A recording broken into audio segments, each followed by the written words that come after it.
Hello student, स्वागत है आपका हमारे यूट्यूब चैनल पे। आज हम क्लास 10th का फिजिक्स का चैप्टर इलेक्ट्रिसिटी की बात करने वाले हैं। तो इससे पहले हम लोग मैग्नेटिज्म की बात किए थे, मैग्नेटिज्म 1 और मैग्नेटिज्म 2। मैग्नेटिज्म 2 में थोड़ा सा लंबा चैप्टर चला गया था, लंबा टाइम लग गया था क्योंकि वहाँ पे एक्सप्लेन करने में थोड़ा टाइम लग गया, लेकिन अच्छे से पढ़ाया गया है वहाँ पे भी। और आज हम लोग देखते हैं कि इलेक्ट्रिसिटी में क्या है, पूरा इलेक्ट्रिसिटी रैपिड डिवीजन हम लोग पूरा इलेक्ट्रिसिटी अभी खत्म करने वाला है ना। जितना टाइम लगे लेकिन खत्म करेंगे, बहुत जल्दी खत्म करेंगे, चाहेंगे कि कम से कम समय में हो जाए और हर एक टॉपिक्स को हम लोग टच करेंगे, अच्छे से उसको समझेंगे। तो सबसे पहला बात आता है कि इलेक्ट्रिक करंट किसको कहते हैं। तो हम लोग क्या बोलते हैं कि rate of flow of charge. क्या बोलेंगे इलेक्ट्रिसिटी में? सबसे पहला चीज क्या है? इलेक्ट्रिक करंट, है ना। Rate of flow of charge, rate of flow of charge is called electric current.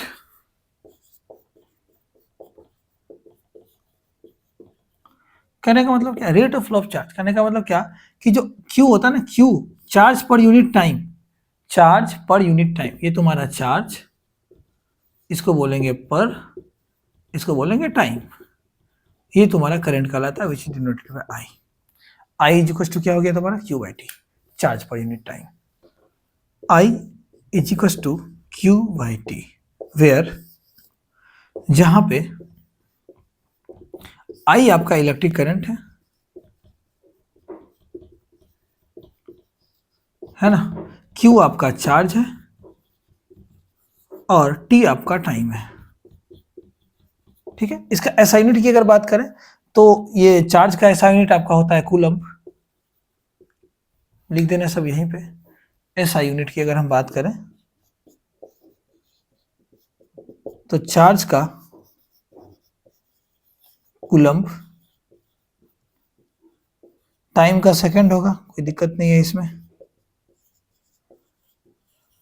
और करंट का क्या होगा? करंट होगा आपका एम्पियर। ठीक है, तो कैसे आया ये? इस तरह से I is equal to Q by T. ठीक है, I is equal to Q by T, तो I is equal to coulomb upon second. तो कूलम्ब पर सेकेंड, देखो सेकेंड पावर 1 है, नीचे ऊपर आएगा -1। कूलम्ब पर सेकेंड को ही हम लोग क्या बोलते हैं? एम्पियर बोलते हैं। कूलम्ब पर सेकेंड इज एम्पियर। चलो ठीक है, इसको लिखो, कूलम्ब पर सेकेंड एम्पियर। ठीक है, I is equal to Q by T, I is equal to Q by T, coulomb पर सेकेंड को हम लोग क्या बोलते हैं? एम्पियर। कभी कभी पूछता है कि व्हाट इज कूलम्ब पर सेकेंड? कूलम्ब पर सेकेंड इज योर एम्पियर। ठीक है, ऐसा unit of electric current. Electric current जो है, इलेक्ट्रिसिटी जो है आपका एक स्केलर क्वांटिटी है, although it has direction and magnitude both. दोनों होता है इसके पास, डायरेक्शन और मैग्नीट्यूड दोनों होता है, लेकिन फिर भी ये स्केलर क्वांटिटी है क्योंकि ये एक स्केलर तरीके से जोड़ा जाता है। 2 और 3 यहाँ 5 ही होता है। ठीक है, लेकिन वेक्टर में ऐसा नहीं होता है, 2 और 3 कुछ भी हो सकता है। ठीक है, इसीलिए ये एम्पियर होता है। इसे मान लो 5 एम्पियर, 10 एम्पियर, 15 एम्पियर, 20 एम्पियर, इसका ऐसा यूनिट है। करंट को इस तरह से हम लोग डिनोट करते हैं। आई अगर 5 एम्पियर, जैसे कि हम लोग बोलते हैं ना मास 10 kg, उसी तरह से करंट 5 एम्पियर, 10 एम्पियर, इस तरह से हम लोग बोलते हैं। तो ऐसा यूनिट ऑफ इलेक्ट्रिक करंट क्या होता है? एम्पियर होता है, करंट का ऐसा यूनिट। अब देखो, हम लोग कभी कभी देखो Q बराबर आई बराबर क्या पढ़े? Q by T. अगर हम इसको बोले कि ये 1 एम्पियर है, ये 1 कूलम है, ये 1 सेकेंड है, तो 1 एम्पियर किसको बोलते हैं? What is 1 ampere? तो ये जो 1 एम्पियर होता है ना, व्हेन लिखेंगे when 1 coulomb, when 1 coulomb of charge passes through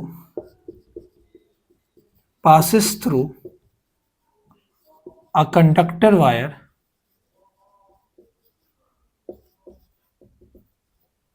इससे पहले भी इलेक्ट्रिसिटी पूरा डिटेल्स में हम पढ़ा चुके हैं, ये रिपीट डिवीजन हो रहा है। ठीक है, ऐसा नहीं कि हम मैग्नेटिज्म के बाद इलेक्ट्रिसिटी को पढ़ा रहे, नहीं, उससे पहले हम इलेक्ट्रिसिटी पढ़ा चुके हैं अपने चैनल पे और बहुत अच्छे से पढ़ाया गया है।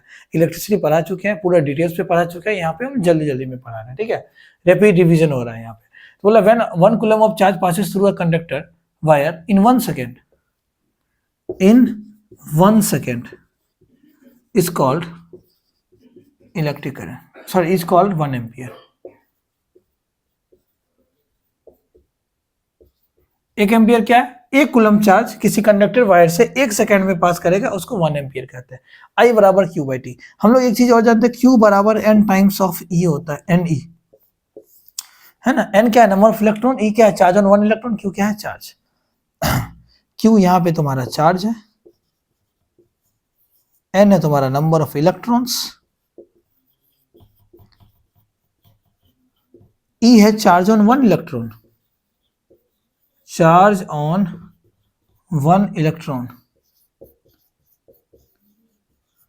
ठीक, अब देखो I is equal to Q by T, ध्यान से देखना फर्स्ट, ठीक है। Q इज इक्वल टू क्या है तुम्हारा n इंटू ई, सेकेंड। इस दोनों को मिला के एक फॉर्मूला बन सकता है, I is equal to N E by T, ठीक है, ये भी चीज होता है। ओके, इसको लिख लीजिए, आप इरेज कर रहे हैं। ओके, अब देखना, ये बता, मान लो, चलो ये भी बता ही देते हैं, I इज इक्वल टू तुम्हारा क्यू बाई टी, क्वेश्चन एक ले लेते हैं, है ना। बोलते हैं कि चार्ज जो है वो तुम्हारा 5 कूलम है, मान लेते हैं टाइम, है ना, 5 कूलम नहीं 20 सेकेंड, 20 कूलम ले लो, 20 कूलम ले लो। टाइम हम मान लेते हैं 4 सेकेंड है। पूछ देगा फाइंड करंट, करंट क्या होगा, तो क्या बोलोगे, I is equal to Q by T. Charge कितना गिवन है, 20 कूलम, टाइम कितना गिवन है, 4 सेकेंड, 4 से 5 बार में, तो आई क्या आ गया, 5 कूलम अपॉन सेकेंड, तो coulomb per second, 5 coulomb per second, तो 5 कूलम पर सेकेंड क्या कहलाएगा तुम्हारा, एम्पियर कहलाएगा। तो करंट कितना आ गया तुम्हारा, 5 एम्पियर आ गया। अब I is equal to Q by T है, कुछ नहीं है तो नीचे 1, तो इससे फार्मूला क्या बन सकता है, Q is equal to I T, है ना, एक फार्मूला ये बनेगा, और क्या बनेगा, टी बराबर क्या होगा, क्यू बाई आई, ये भी बन सकता है, देख लो, ठीक है। ओके, एक क्वेश्चन है कि how many electrons there in 1 coulomb of charge, एक कूलम चार्ज में कितना इलेक्ट्रॉन्स होता है, वो कैसे फाइंड आउट करते हैं हम लोग जानते हैं 6.25 into 10 to the power 18 electrons होता है, कैसे पता करेंगे, है ना। हाउ मेनी इलेक्ट्रॉन्स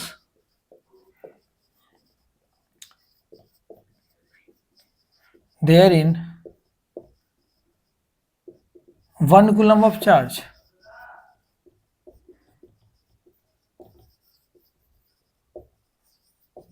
चलो देखते हैं। Q इज इक्वल टू क्या है होगा, N इंटू ई, ठीक है। चार्ज कितना दिया हुआ है, 1 कूलम, N निकालना है, E क्या होता है, चार्ज ऑन 1 इलेक्ट्रॉन, इलेक्ट्रॉन हो और प्रोटॉन हो, दोनों पे चार्ज कितना होता है, इलेक्ट्रॉन पे होता है -1.6 into 10 to the power -19 coulomb, और यहाँ होता है +1.6 इंटू 10 पावर -19 कूलम। तो यहाँ पे डालो -1.6 into 10 to the power -19 coulomb, minus नहीं भी लोगे तो चलेगा, कोई दिक्कत नहीं है। तो n बराबर क्या हो जाएगा तुम्हारा, यहाँ से n बराबर होगा 1 coulomb upon 1.6 into 10 to the power -19 coulomb, coulomb से कूलम खत्म, n बराबर, इसको उड़ाएंगे ऊपर 10 जाएगा, 10 गुना -19 से ऊपर जाएगा +19 होगा, ठीक है, divided by 16।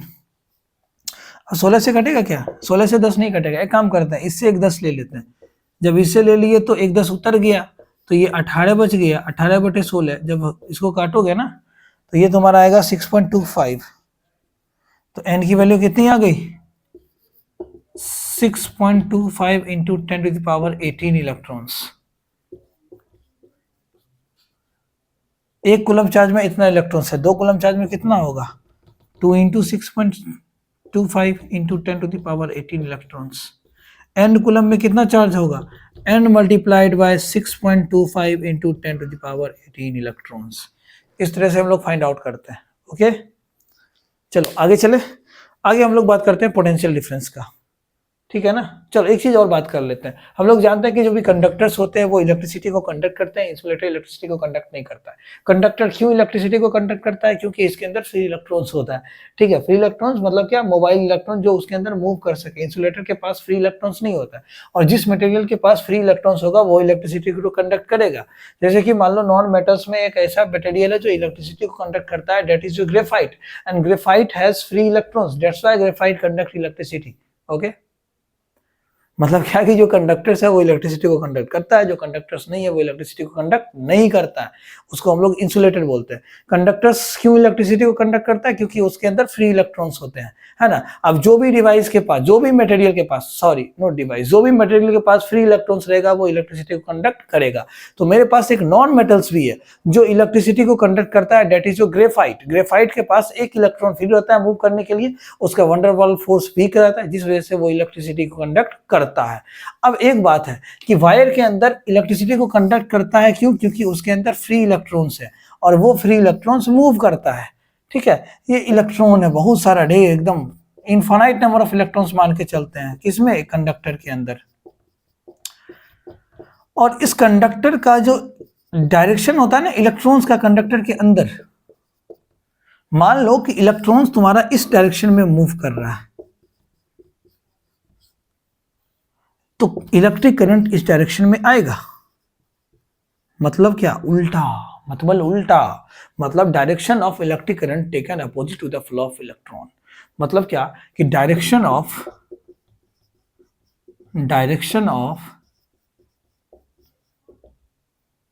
Electric current taken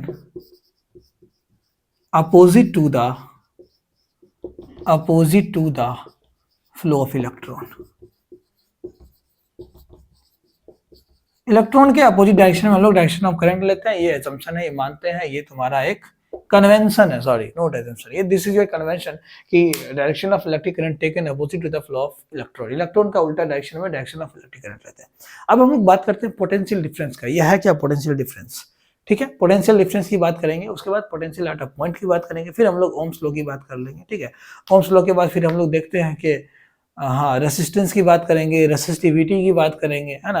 resistivity के बाद हम लोग बात कर लेंगे आपका सीरीज कॉम्बिनेशन और पैरेलल कॉम्बिनेशन का। उसके बाद हम लोग बात करेंगे heating effect of electric current, फिर उसके बाद हम लोग बात करेंगे पावर का। आफ्टर दैट इलेक्ट्रिसिटी एंड हो जाएगा हम लोग का।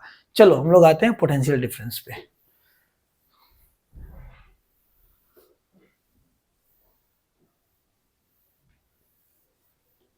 कुछ छूटेगा तो कमेंट करना, ओके। देखो पोटेंशियल डिफरेंस,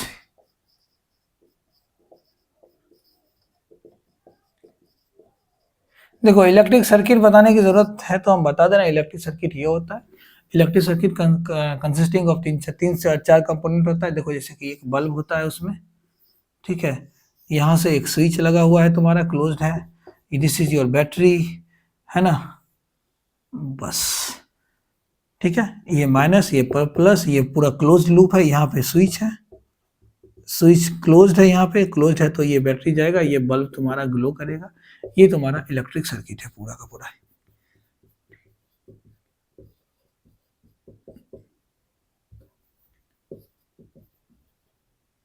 है ना। A closed path in which electricity can flow is known as electric circuit। एक क्लोज्ड पाथ जिसमें इलेक्ट्रिसिटी फ्लो करेगा उसको हम लोग इलेक्ट्रिक सर्किट बोलेंगे। अब यहाँ से स्विच बंद है, जैसे मान लो इलेक्ट्रिक सर्किट को ब्रेक कर देंगे, ये बल्ब नहीं चलेगा, करेंगे तो बल्ब जलेगा। इलेक्ट्रिक सर्किट में कितना कंपोनेंट है? तो तुम्हारा बैटरी है, इसको हम लोग वी बोलते हैं। यही बैटरी पोटेंशियल डिफरेंस है। यही पोटेंशियल डिफरेंस जो है इलेक्ट्रॉन को धक्का देता है, जाओ, है ना, इलेक्ट्रॉन को फोर्स देता है। कौन सा फोर्स देता है? Electromotive force.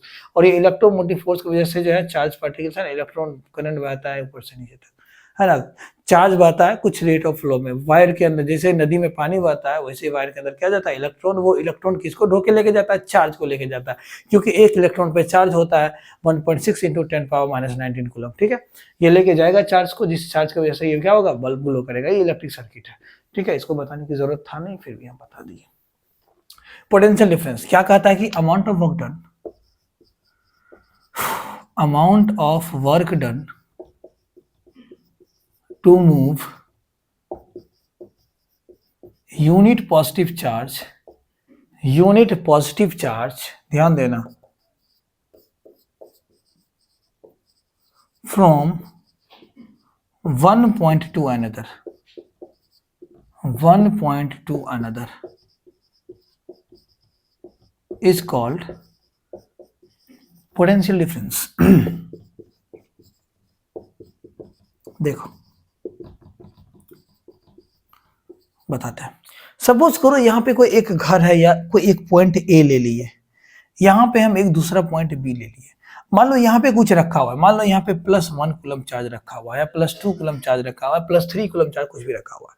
अब इस +1 कूलम चार्ज को इस ए पॉइंट से बी पॉइंट तक ले आने में जो वर्क डन होगा, भाई यहाँ से उठा के यहाँ तक लाओगे तो काम करोगे ना, वो जो काम होगा ना उसी को हम लोग पोटेंशियल डिफरेंस कहते हैं। एक्चुअल में जो पोटेंशियल डिफरेंस का फॉर्मूला था ना पोटेंशियल का, वो V बराबर होता है W/Q।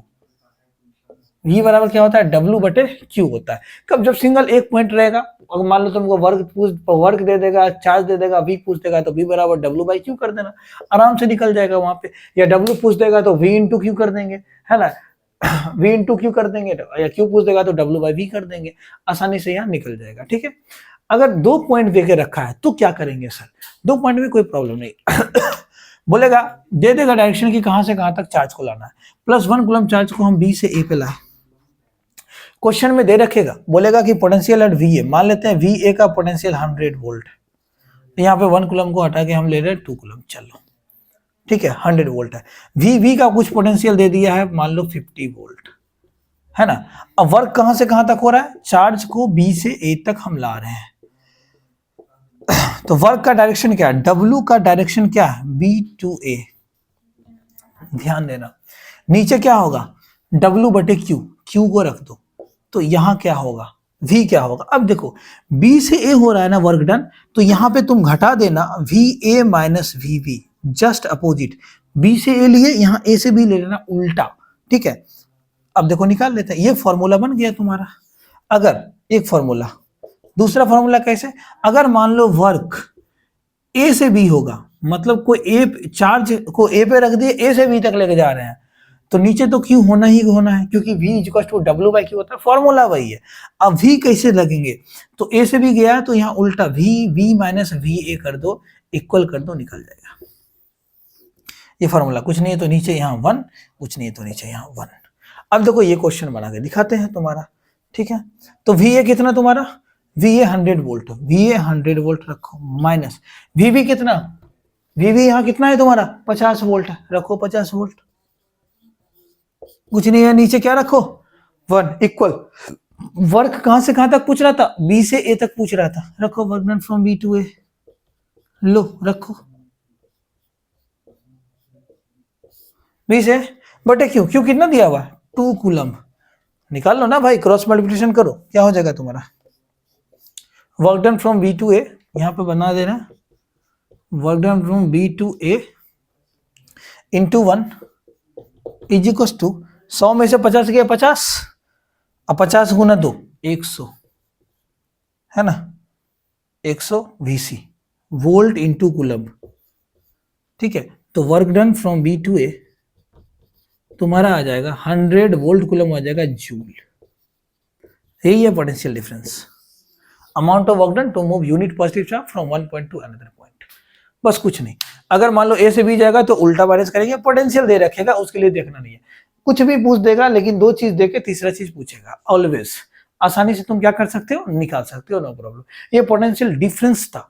Potential at a point क्या है? पोटेंशियल एट अ पॉइंट है कि एक पॉइंट का पोटेंशियल इंफिनिटी से आएगा, मतलब amount of work done to move a unit positive charge from infinity to that point, मतलब ये B पॉइंट जो है ना हट जाएगा, यहाँ पे इंफिनिटी आ जाएगा, और 50 वोल्ट देने की जरूरत नहीं है, क्योंकि V एट इंफिनिटी 0 होता है, इंफिनिटी पे पोटेंशियल 0 होता है, ठीक है। अगर तुम 12th पढ़ोगे तो फिर वहां से वर्क डन होता है कंडक्टर्स वायर में, स्फेरिकल सेल में KQ/R होता है पोटेंशियल, V बराबर क्या होता है? KQ/R, और इलेक्ट्रिक फील्ड होता है KQ/R² होता है, तो उसकी बात नहीं कर रहे हम यहाँ पे, ठीक है। यहाँ पे जो अगर इंफिनिटी रहेगा, जो क्या करेगा, A पॉइंट तो ऐसे ही रहेगा, लेकिन B पॉइंट इंफिनिटी रहेगा, है ना। इंफिनिटी रहेगा तो इंफिनिटी पे पोटेंशियल 50 देने की उसको कोई जरूरत नहीं, क्योंकि we know that potential at infinity 0 होता है। वहां पे 0 रखेंगे, एक तरफ जो दिया रहेगा वो रखेंगे, और आसानी से सॉल्व कर लेंगे, उसकी बात भी हम कर ले रहे हैं, इसको इरेज करते हैं चलो ठीक है, देखो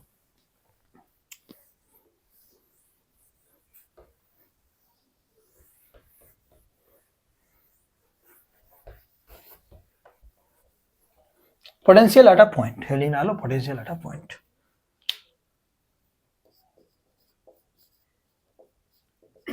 पोटेंशियल एट अ पॉइंट, ठीक है। बोलता है कि amount of work done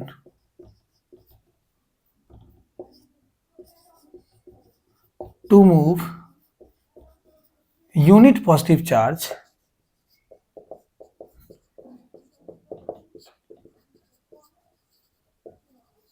from infinity to that point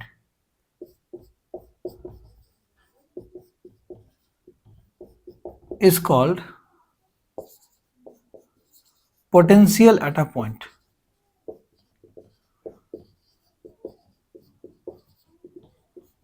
देखो, amount of work done to move unit positive charge from infinity to that point. मान लो एक पॉइंट यहाँ तो है और यहाँ पे हम ये भी बोल दे रहे हैं कि यहाँ पे जो VA है ना, मान लेते हैं हम तुम्हारा 50 वोल्ट है, क्वेश्चन में दे रखे. यहाँ पे इन्फिनिटी है तो V एट इन्फिनिटी ऑलवेज 0. यहाँ पे मान लो हम +2 कूलम चार्ज रख दिए, इन्फिनिटी से यहाँ लाए, वर्क डन जो हुआ, ठीक है.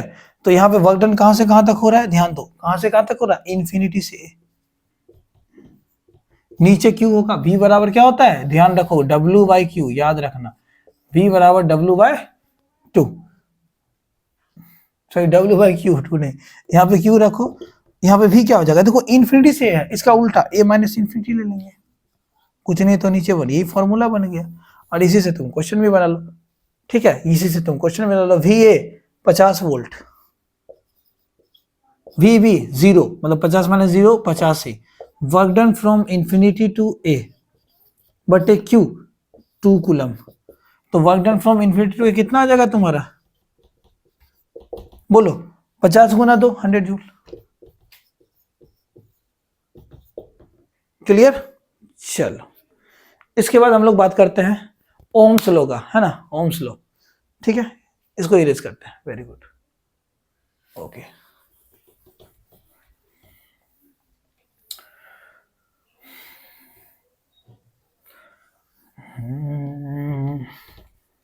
चलो ओम्स लॉ की बात करते हैं.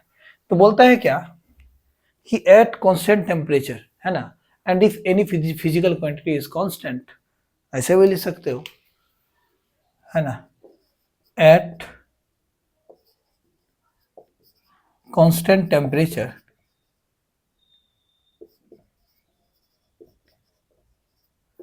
एंड या और एनी अदर फिजिकल क्वांटिटी और any other physical quantity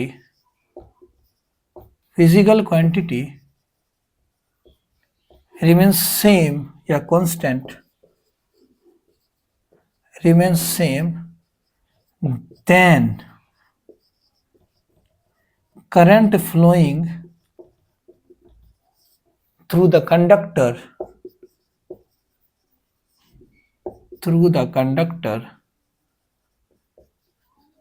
is directly proportional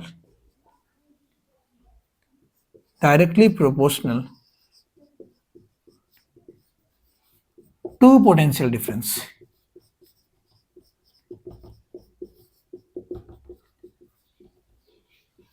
Across its ends. कुछ नहीं, क्या है, कुछ नहीं है, direct. V directly proportional I, potential difference, है ना, directly proportional current, V directly proportional I. और ये प्रोपोर्शनलिटी साइन हटता है तो यहाँ पे एक रेसिस्टेंस आता है, मतलब एक कांस्टेंट टर्म आता है जिसको हम लोग R बोलते हैं, विच इज योर रेसिस्टेंस. मतलब क्या कि अगर हम ये डायरेक्ट प्रोपोर्शनल का मतलब क्या कि जितना ज्यादा वोल्टेज डालोगे करंट उतना ज्यादा होगा, यही तुम्हारा ओम्स लॉ है. जितना कम वोल्टेज उतना कम करंट. ये प्रोपोर्शनलिटी साइन हटता है तो यहाँ पे एक कांस्टेंट टर्म आता है R, V is equal to I, और यहाँ पे आ जाता है आपका R. एक minute, V is equal to क्या होता है, IR. तो जहां पे V आपका पोटेंशियल डिफरेंस है, I करंट है और R रेजिस्टेंस है. Where V potential difference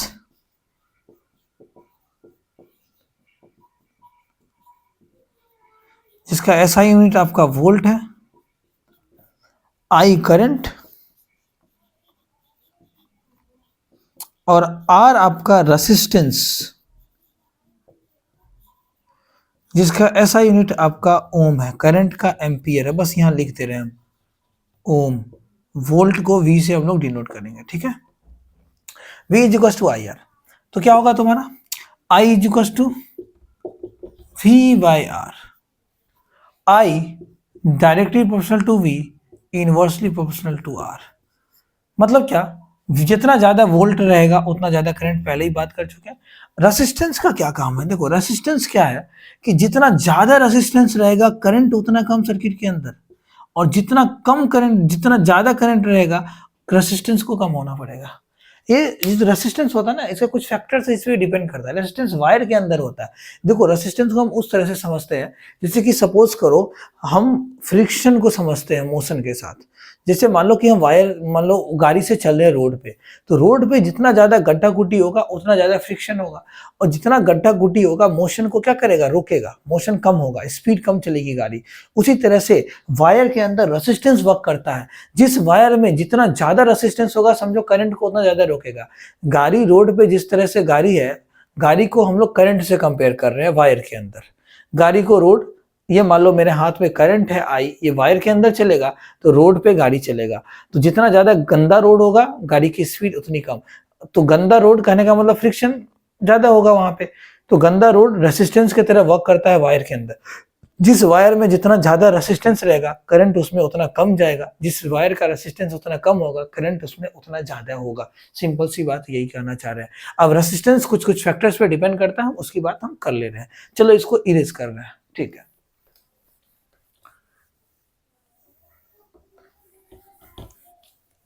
resistance का ऐसा यूनिट ओम होता है, ठीक है।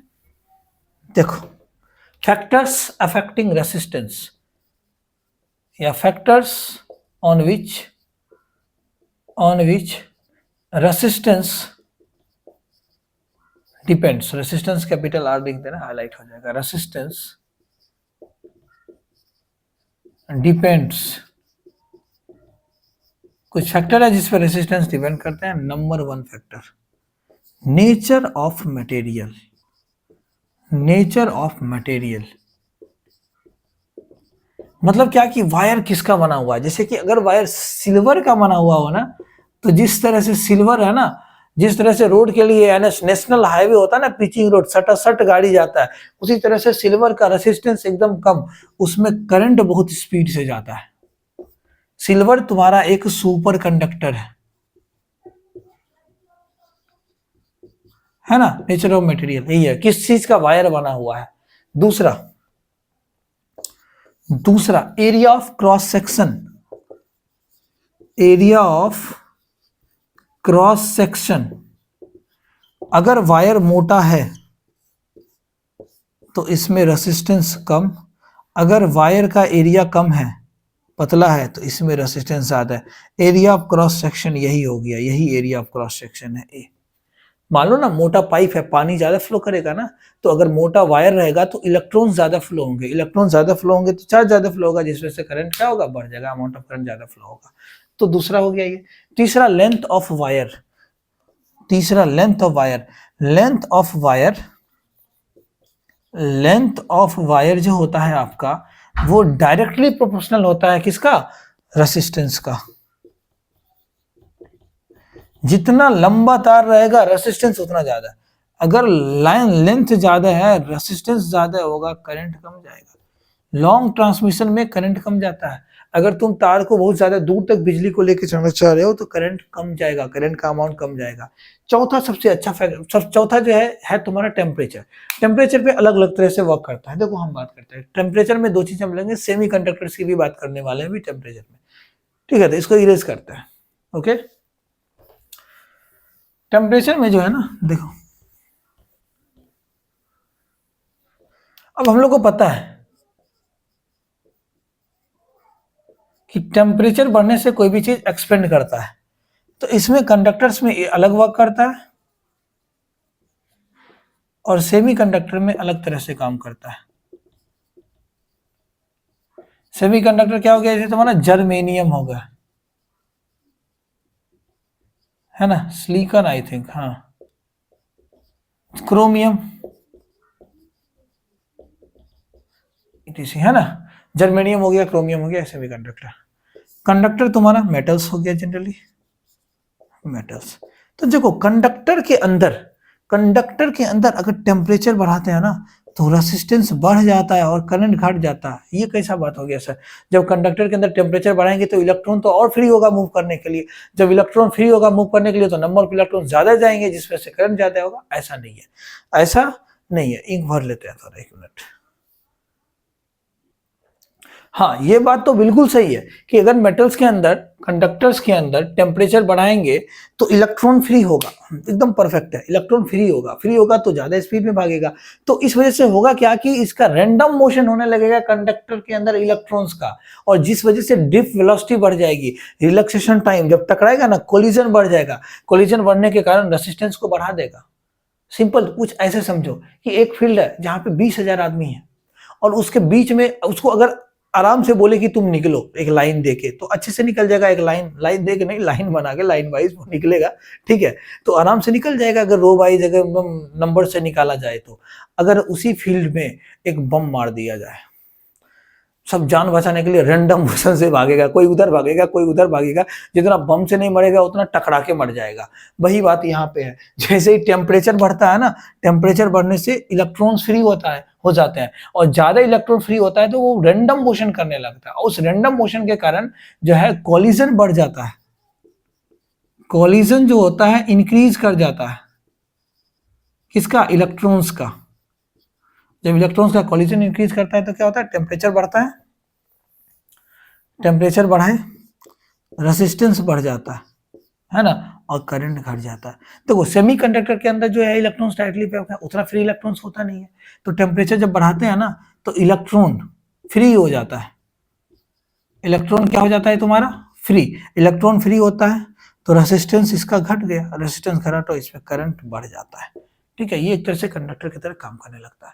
सिंपल, इतना बात समझ में आई आपको? चलो ठीक है, इसको इरेज करते हैं। अब एक टर्म है, देखो एक चीज और सीख लेते हैं, रेसिस्टेंस की बात कर लेते हैं एक बार और, ठीक है। V is equal to I R, तो R is equal to V by I. V क्या है तुम्हारा? वोल्ट बटे एम्पियर। तो मतलब वोल्ट पर एम्पियर तुम्हारा ओम कहलाएगा। इसे सीख लो, क्या कहलाएगा? ओम कहलाएगा। क्या कहलाएगा? वोल्ट पर एम्पियर ओम कहलाएगा। ठीक है, रेसिस्टेंस कौन कौन फैक्टर पे डिपेंड करता है इसकी हम बात कर लिए। अब इसके साथ एक चीज आता है रेसिस्टिविटी, जिसको हम लोग स्पेसिफिक रेसिस्टेंस कहते हैं। ठीक है, उसकी बात कर लेते हैं। कैसे बनाते हैं इसका कुछ क्वेश्चंस भी देख, एक क्वेश्चंस भी देख लेते हैं। जैसे देखो रेसिस्टिविटी,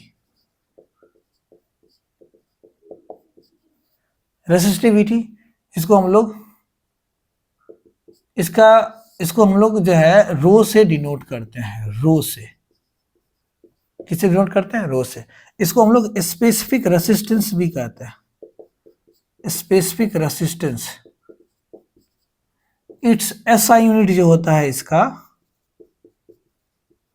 ये होता है तुम्हारा ओम मीटर। क्या होता है? ओम मीटर। ये कैसे होता है? ठीक है, देखो एक्चुअली होता क्या है, जो रेसिस्टेंस होता है ना वो होता है तुम्हारा रो एल बाय ए। क्या होता है रेसिस्टेंस? रो एल बाय ए। ये तुम्हारा फॉर्मूला, कुछ नहीं है तो नीचे 1, क्रॉस मल्टीप्लिकेशन करो तो rho L into 1 is equal to R into A. Yes sir, तो rho L is equal to R A. ठीक है, rho L is equal to R times of A. तो रो इज इक्वल टू क्या होगा तुम्हारा? R into A by L, R A by L. देखो यही होता है तुम्हारा रेसिस्टिविटी बराबर, ये तुम्हारा रेसिस्टिविटी है। क्या हो गया तुम्हारा? आर से रेसिस्टेंस, ए से एरिया, एल से लेंथ, है ना। आर से रेसिस्टिव, ये रो रेसिस्टिविटी, आर तुम्हारा resistance, A area of cross section,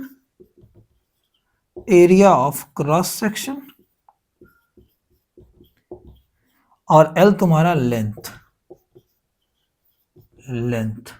of wire. ऐसा यूनिट देखो कैसे निकालते हैं, देखो ध्यान दो, यहीं से देखते हैं। आर ओम, एरिया क्या, एरिया की यूनिट क्या होती है, metre into metre, metre square, और लेंथ भी किसमें लोगे, किलोमीटर में लेंगे सर, मीटर में लेंगे, ठीक है। एम से एम खत्म, क्या बचा, एक बचा, एक एम बचा, ओम मीटर, है ना, ओम मीटर, ओम मीटर आ गया स्पेसिफिक यूनिट, सॉरी इसका ऐसा यूनिट, ठीक है। आर से रेसिस्टेंस, एस एरिया पर सेक्शन, एल से लेंथ ऑफ वायर। चलो अब देखते हैं इसमें न्यूमेरिकल्स किस तरह से आता है। R is equal to rho by L होता है। चलो ये डिपेंड किस पे करता है, रेसिस्टिविटी, तो रेसिस्टिविटी डिपेंड करता है अपने मटेरियल पे, ये अपना खुद का एक मटेरियल होता है, ये length of wire, area of cross section पे डिपेंड नहीं करता है ना। Resistivity depends upon its own material. अगर मान लो आयरन का रेसिस्टिविटी है तो आयरन का एक टुकड़ा लो या आयरन का बहुत बड़ा लो, कोई दिक्कत नहीं, दोनों का रेसिस्टिविटी दो ही होगा। देखो नोट करके लिखो, रेसिस्टेंस और रेसिस्टिविटी में अंतर है। रेसिस्टेंस डिपेंड करता है अलग अलग फैक्टर पे, लेकिन रेसिस्टिविटी नहीं, रेसिस्टिविटी अपने मटेरियल का होता है ना। रेसिस्टिविटी क्या होता है, अपने मटेरियल का, रेसिस्टिविटी क्या होता है, it is of its own material, समझा रहे हैं क्या, इंग्लिश लिखे है ना। देखो होता क्या है, जैसे मान लो कि ये अगर गोल्ड का वायर है, किसका वायर है, गोल्ड का वायर है, तो अब गोल्ड का वायर इतना मोटा, अब इसी में से एक टुकड़ा निकाल लो तुम काट के, तो टुकड़ा भी निकालोगे ना गोल्ड का, एकदम छोटा सा गोल्ड का, तो इसका अगर रेसिस्टिविटी रो 1 है तो इसका भी रेसिस्टिविटी रो 1 ही होगा, मतलब रेसिस्टिविटी बराबर होता है। आयरन का आयरन के बराबर, गोल्ड का गोल्ड के बराबर, है ना, सिल्वर का सिल्वर के बराबर। अब बोलते गोल्ड और आयरन का बराबर होगा, नहीं नहीं नहीं, मटेरियल का आयरन के बराबर होगा, उसका लेंथ उनसे कोई लेना देना नहीं है, चाहे छोटा हो चाहे बड़ा हो। अगर गोल्ड का है तो गोल्ड का कोई भी वायर लेंगे, उसका रेसिस्टिविटी और इसका रेसिस्टिविटी सेम रहेगा। क्लियर है इतना बात, चलो ठीक है। अब देखो इस पे क्वेश्चंस कैसे आते हैं, बोलेगा क्या कि स्टार्टिंग में बोलेगा कि एक वायर है जिसका लेंथ L था, area of cross section A था। देखो इसमें एक फॉर्मूला बता दे रहे हैं, कितना भी हार्ड क्वेश्चन आएगा आसानी से बन जाएगा, कोई जरूरत नहीं है तुमको किसी भी चीज को पढ़ने का, यहाँ पे फॉर्मूला बताएंगे तुम आसानी से पढ़ लोगे, आसानी से बनेगा, चाहे जैसा भी क्वेश्चन है, ये हम चैलेंज कर रहे हैं, ठीक है। ये देखो लेंथ L है, area of cross section A है। कभी कभी बोलता है क्या कि इस वायर को हम खींच के डबल किए। अब एक बात बताओ, एक रबर है तुम्हारे पास, इतना मोटा रबर है, इतना छोटा ये, अब जब इसको खींचोगे तो ये नंबरेगा, नंबरने से क्या ये उतना ही मोटा रहेगा, नहीं, पतला हो जाएगा। तो जब लेंथ बढ़ता है तो एरिया घटता है, और जब एरिया बढ़ाएंगे तो लेंथ घटेगा। मान लो उसको जब, मान लो इतना मोटा है और इसको और मोटा करेंगे तो और मोटा होगा तो एरिया और बढ़ जाएगा, मोटा करने से क्या मतलब, इसका क्रॉस सेक्शन एरिया बढ़ेगा। तो एक बात याद रखना, यहाँ नोट करके इस बात को याद रखना, है ना, हम लिख दे रहे हैं जितना टाइम्स, जितना नहीं जितना, जितना टाइम्स लेंथ बढ़ेगा, लेंथ बढ़ेगा,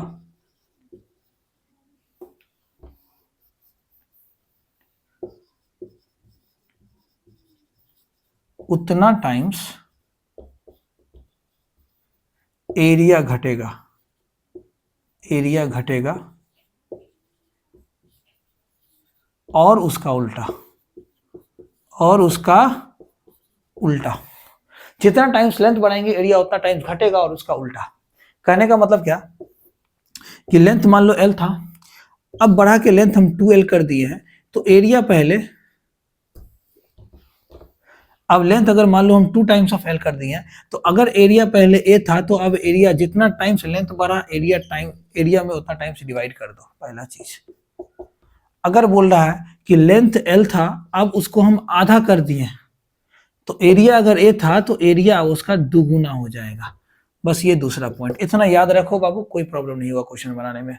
अब बोला कि लेंथ L है, एरिया है, बोला कि वायर इज स्ट्रेच्ड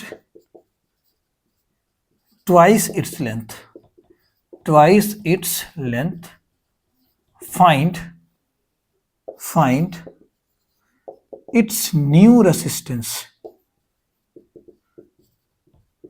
देखो पहले रेसिस्टेंस मान लेते हैं इसका R है, तो अगर स्टार्टिंग होगा तो R बराबर क्या होता, इसकी रेसिस्टिविटी मान लेते हैं रो है, मान लो गोल्ड का वायर है, गोल्ड वायर, अब गोल्ड वायर है, इसको खींचेंगे डबल करेंगे।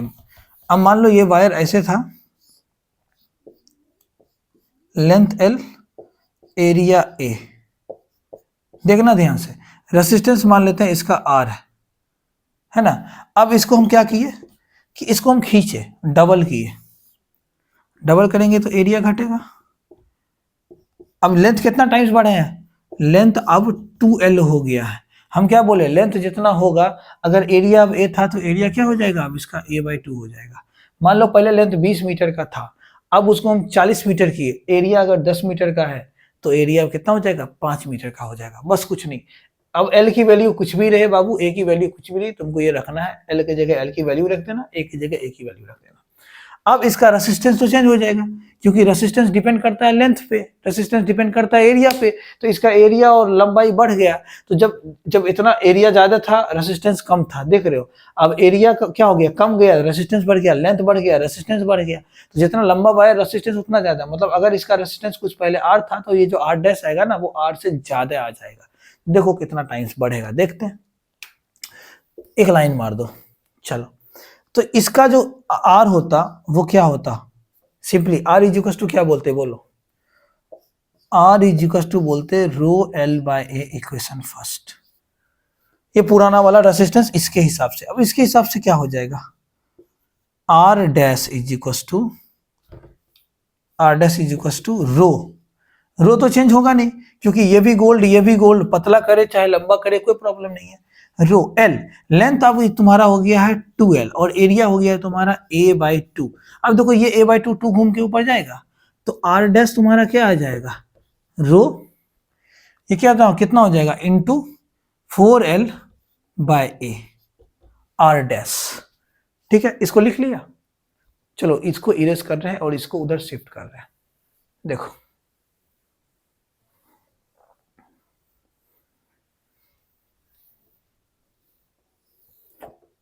R' बराबर क्या हो गया तुम्हारा, 4 टाइम्स रो L/A लिख सकते हैं। न्यू रेसिस्टेंस हो गया वो 4 टाइम्स रो L/A किसके बराबर, रो L/A किसके बराबर, रो L/A R के बराबर, R रख दो। देखो जो न्यू रेसिस्टेंस है R' 4 गुना हो गया पुराने वाले R का। बस कुछ समझा, अगर पिछला, अगर मान लो यहाँ पे अगर रेसिस्टेंस इस वायर का 20 ओम होता ना, तो अब यहाँ पे जो न्यू रेसिस्टेंस आ गया ना बाबू, 4 × 20 80 ओम आ गया। रेसिस्टेंस बढ़ा तो करंट घटेगा ना। देख लो वायर को लंबाई खींचे, बोले ना लंबा लेंथ बढ़ेगा तो रेसिस्टेंस बढ़ेगा। देखो 80 टाइम्स हो गया। इस क्वेश्चन को बनाने का एक और तरीका है। क्या तरीका है तुमको हम बता रहे हैं, पहले इसको नोट कर लो। सेम इसी क्वेश्चन को कितना आ गया, R' 4 × 20 मतलब सॉरी 4 टाइम्स ऑफ R हो गया। ठीक है 4 टाइम्स ऑफ R हो गया। इसको इरेज कर रहे हैं, चलो यहां से इरेज कर रहे हैं। मुझे पता है R' जो आया वो 4 टाइम्स ऑफ R आया डबल करने के बाद। आंसर क्या आया था, 4 टाइम्स ऑफ R। बढ़ेगा तो पता ही है बढ़ेगा। R' आया 4 टाइम्स ऑफ R, ये हम लोग का आंसर आया। इसको लिख के रखो। अब एक चीज यहां पे तुम नोट करो, देखो तुमको हम सिखा रहे हैं, नोट करो। एक बात बताओ, मान लो कोई वायर है, इसका लेंथ हम मान लेते हैं L है, area of cross section A है, और इसका रेसिस्टेंस R है, और इसका रो मान लेते हैं रो 1 है। ये वायर है मान लो आयरन का। अब इसको हम बोल रहे हैं कितना भी टाइम्स खींचे तिरे उससे मतलब नहीं है, मान लो, ठीक है। इसको हम क्या बोल रहे हैं, कितना भी टाइम्स खींचे तिरे उससे लेना देना नहीं है। हम बोल रहे हैं कि अब इसका जो लेंथ हो गया, कुछ खींचे तो इसका लेंथ अब L1 नहीं रह के लंबा चौड़ा किए L2 हो गया। मान लेते हैं ये R1 मान लेते हैं, रो 1 मान लेते हैं, A1 मान लेते हैं, L1 मान लेते हैं। अब इसको कुछ भी किए, लेंथ L2 हो गया, एरिया हम मान लेते हैं अब A2 हो गया, रो हो गया रेसिस्टिविटी रो 2, और रेसिस्टेंस हम मान लेते हैं R2 हो गया। ठीक है, अब देखो, अच्छा एक बात बताओ, यहाँ पे रो बराबर क्या, आर बराबर क्या, R1 बराबर क्या होगा, रो वन L1 बाय A1। तो यहाँ पे रो वन L1 बराबर क्या होगा, R1 A1। तो रो वन बराबर क्या होगा, R1 A1, ध्यान से देखना, L1। इसके लिए, अब इसके लिए क्या होगा, इसके लिए तुम रो निकालो। जब इसके लिए तुम रो की वैल्यू निकालोगे तो तुम्हारा रो टू कितना होगा, पहले यहीं पे उसको पढ़ा, फिर से बता देता है। ठीक है, सही है, कोई दिक्कत नहीं। रो टू कितना होगा, जिस तरह से रो one R1 A1 by L1 हुआ, उसी तरह से रो टू क्या होगा, R2 A2 by L2।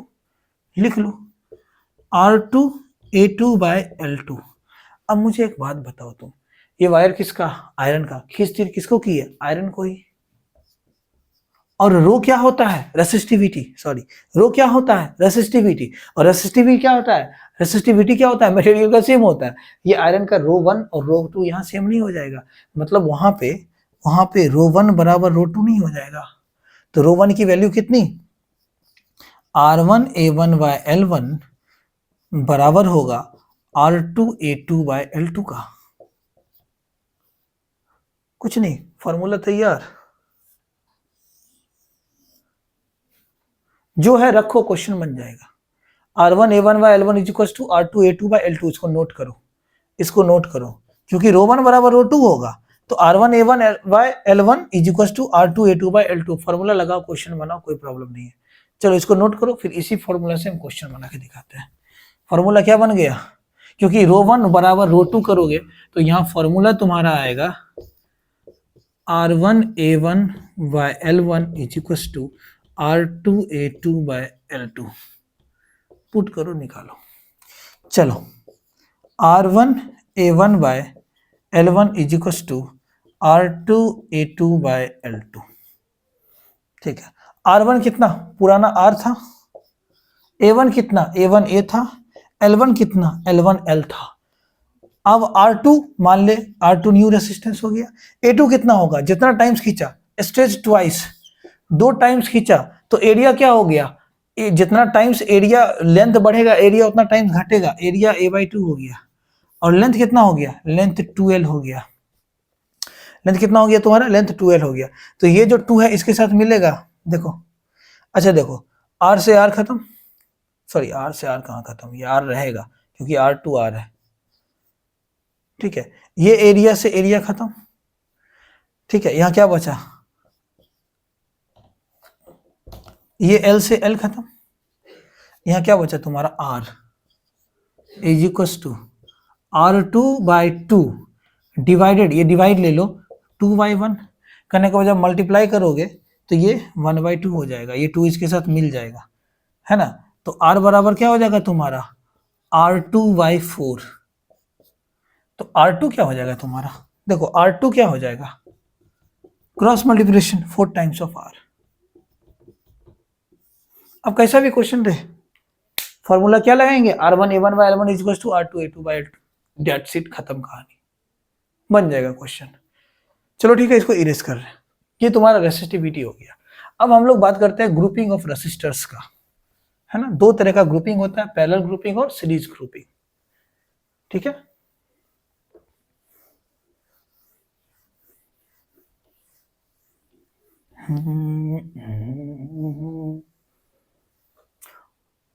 Grouping of resistors या कॉम्बिनेशन ऑफ रेसिस्टर्स।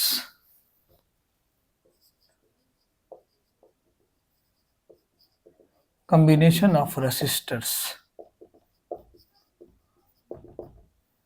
2 तरह के कॉम्बिनेशन होते हैं, पहला सीरीज,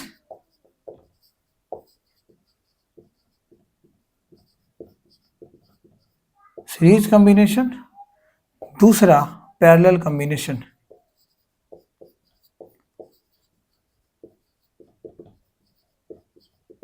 पहला सीरीज कॉम्बिनेशन, दूसरा पैरेलल कॉम्बिनेशन। याद रखना है, पहले सीरीज कॉम्बिनेशन की हम लोग बात कर रहे हैं। देखो, इसमें कुछ इंपॉर्टेंट टॉपिक है जो नोट करना है। पहला, current in each resistor will be same। दूसरा potential difference PD is different. तीसरा R इक्विवेलेंट मतलब resultant resistance is greater than its individual resistance।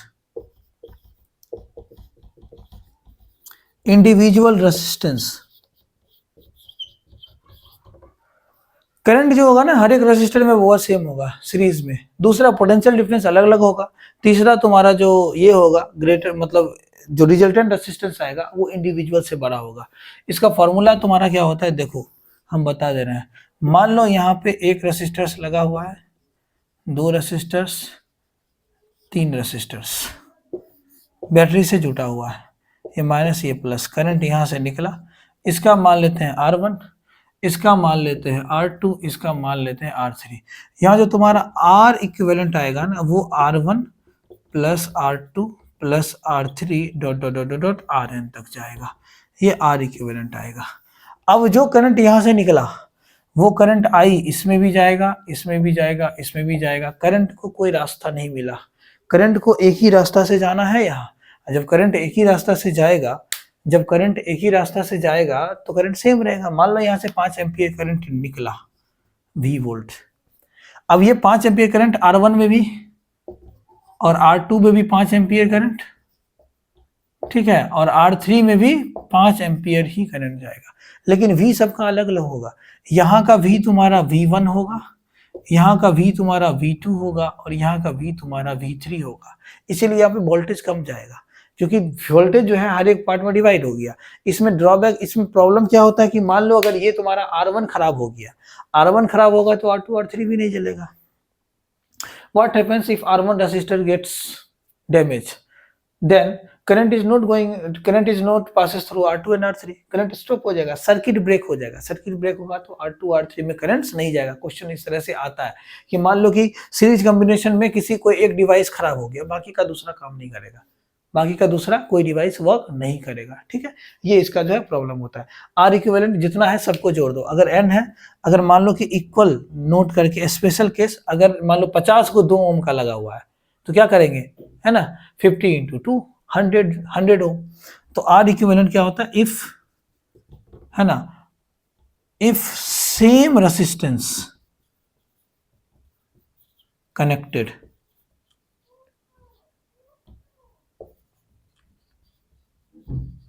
तो R इक्विवेलेंट इस केस में क्या होगा तुम्हारा N टाइम्स ऑफ R हो जाता है, NR।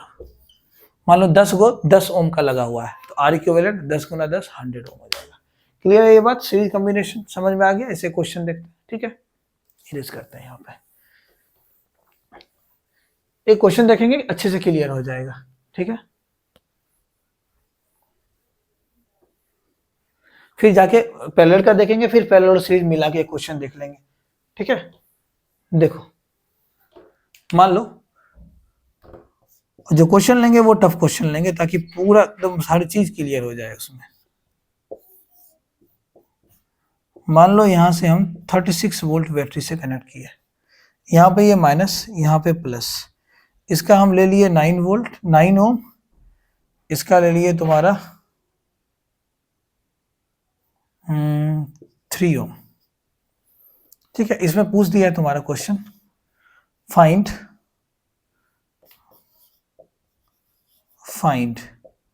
नंबर 1 में R इक्विवेलेंट। R इक्विवेलेंट मतलब इक्विवेलेंट रेसिस्टेंस।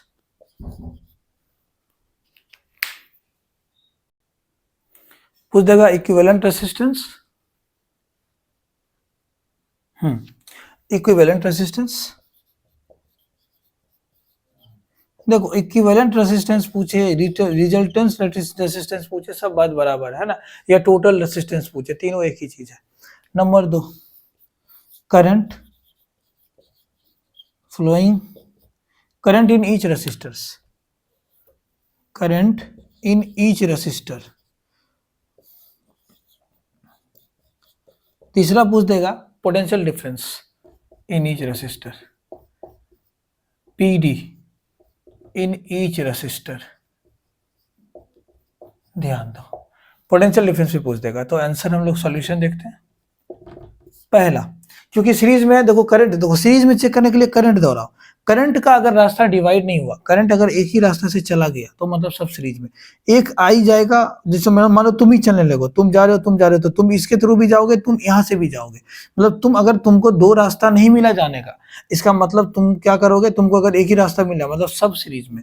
तो 9 और 3 ओम सीरीज में है, मतलब यहाँ पे जो आर इक्विवेलेंट आएगा वो आएगा R1 प्लस R2। मतलब आर इक्विवेलेंट कितना होगा तुम्हारा, 9 plus 3 ohm, that is your 12 ohm. Clear. दूसरा पूछ रहा है करंट इन ईच रेसिस्टर्स।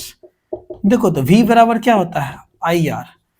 तो हर एक रेसिस्टर में पूछ रहा है, उससे पहले तो हम टोटल निकाल लें ना, टोटल करंट कितना है, जितना करंट होगा वही तो जाएगा, क्योंकि करंट को कोई रास्ता ही नहीं मिल रहा है। करंट सेम होता है सीरीज में हर एक रेसिस्टर से, जितना बैटरी से निकलता है उतना हर जगह। V टोटल, तो V बराबर, V कितना है 36 वोल्ट, I निकालना है, R कितना निकाले हो 12, तो I बराबर क्या होगा 36/12, मतलब 3 एम्पियर। यहाँ से आप पता चल गया कि यहाँ से 3 एम्पियर निकलेगा, तो 3 एम्पियर इसमें भी, 3 एम्पियर इसमें भी। तीसरा बोले पीडी इन ईच रेसिस्टर्स। तो फॉर R1, R1 का R कितना है 9 ओम, लिख लो। और R1 में I कितना है, तो भाई 3 एम्पियर ही तो होगा, क्योंकि यहां से निकला 3 एम्पियर घुसा है ना, फिर 3 एम्पियर इसमें भी, क्योंकि सीरीज है, सीरीज में करंट हर जगह सेम होता है, हम लिख दिए, तो करंट 3 एम्पियर। और पूछ क्या रहा है V, तो हम लोग जानते हैं V बराबर IR। तो V बराबर I कितना, I 3 एम्पियर और R कितना 9, तो V तुम्हारा हो गया 27 वोल्ट। अब यहाँ इसको ये ले रहा है 27 वोल्ट बैटरी, टोटल 36 है, 27 3 30 36, ये 9 वोल्ट लेगा। या तुम देख लो ना, V बराबर I इंटू R, तो I कितना 3 एम्पियर, R कितना 3, 9 वोल्ट बन गया। कॉपी करो इसको।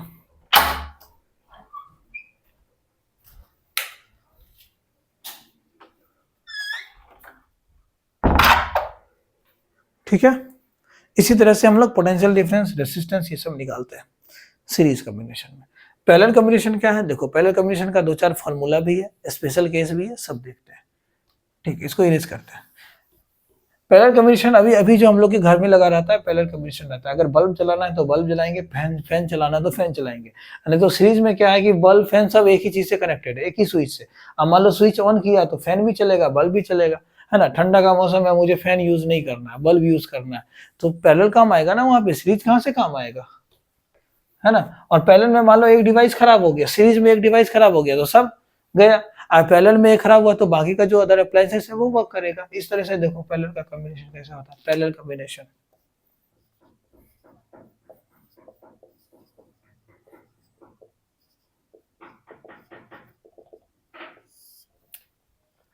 इस तरह से दो।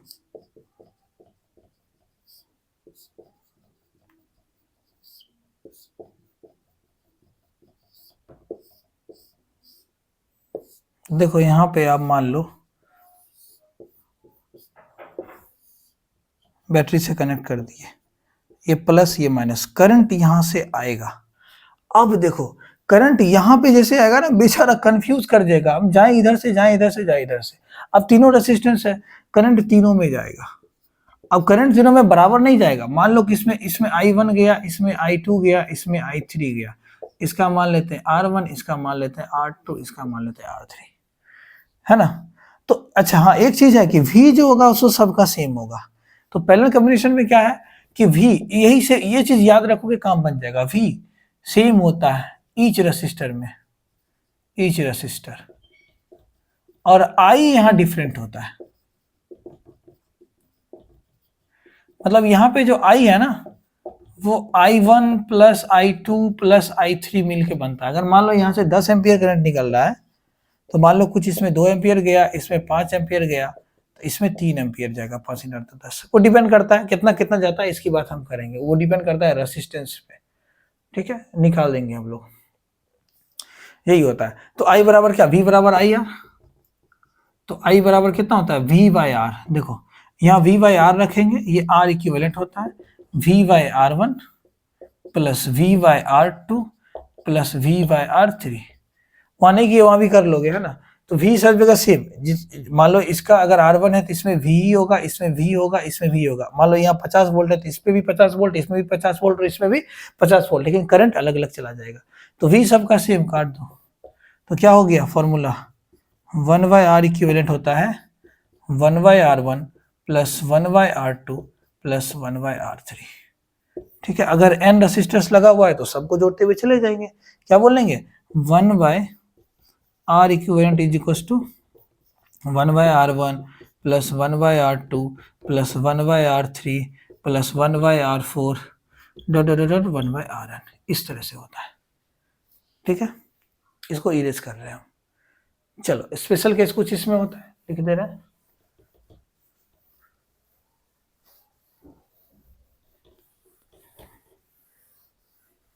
इसमें कुछ मेरा स्पेशल केस है। स्पेशल केस, मान लो दो रेसिस्टेंस लगा हुआ पैरेलल में,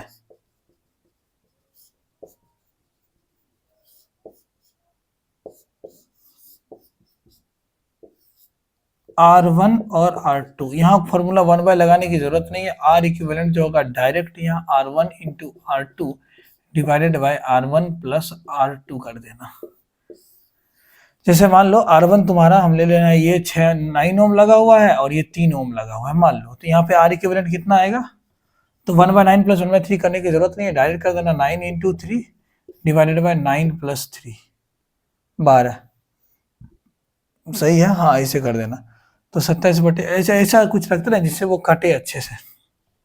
6 और 3 ले लो, होगा तो उसमें भी कर लो। R इक्विवेलेंट कितना होगा 6 इंटू 3 डिवाइडेड बाय 6 प्लस 3, मतलब 18 बटे 9, 9 2 18, 2 ओम। R इक्विवेलेंट 2 ओम आ गया। ठीक है, इतना बात समझ में आया। चलो दूसरा मान लो इक्वल, मतलब R है ना, इफ है ना n resistors of equal magnitude connected.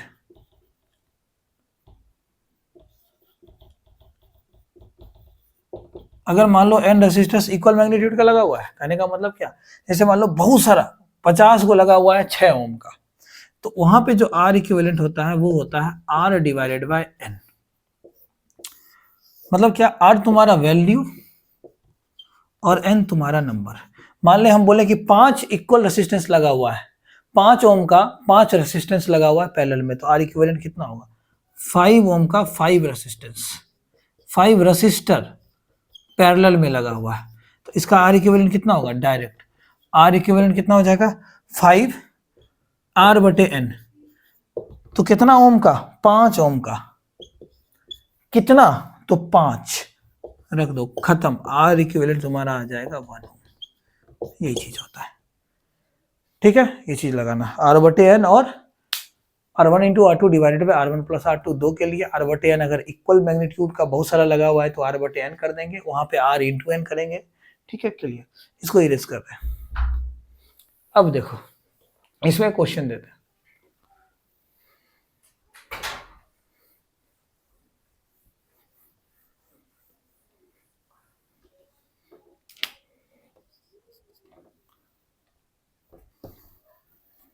मान लो यहाँ पे इस तरह से लगा हुआ, दो ही ले रहे हैं, कुछ कोई दिक्कत नहीं है, कितना भी लो। यहाँ पे हम ले रहे हैं मान लो 12 वोल्ट बैटरी ले रहे हैं। ठीक है, यहाँ पे हम ले रहे हैं तुम्हारा 4 ओम, है ना, यहाँ पे ले रहे हैं 2 ओम, 6 ओम ले लो।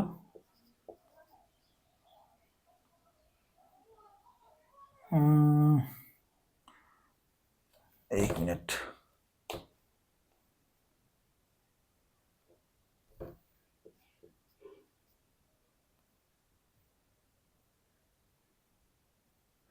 यहाँ 4 ओम ले लो। ठीक है, यहाँ पे ले लो तुम 24 वोल्ट। ठीक है। क्वेश्चन क्वेश्चन देखिए, फाइंड करना है तुमको नंबर 1 इक्विवेलेंट रेजिस्टेंस।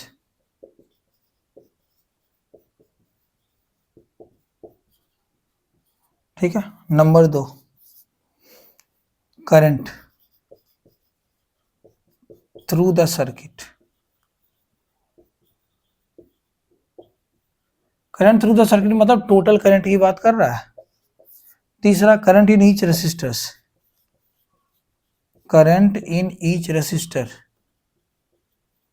यहाँ पोटेंशियल डिफरेंस नहीं देंगे क्योंकि हमको पता है कि अगर इसका 24 वोल्ट है तो इसमें भी 24 वोल्ट और इसमें भी 24 वोल्ट, क्योंकि पैरेलल में हर जगह पोटेंशियल डिफरेंस सेम होता है।